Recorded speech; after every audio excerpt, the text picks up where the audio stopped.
Let's draw a tree.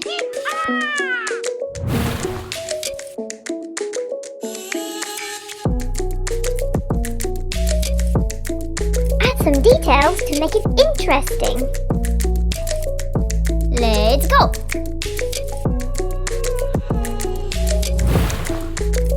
Let's color in.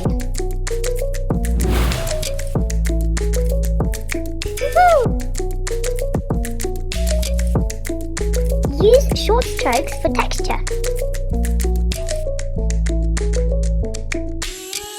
Aha!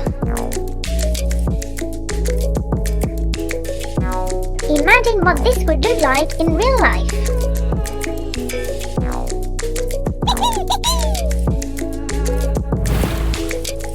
All done! Bye-bye!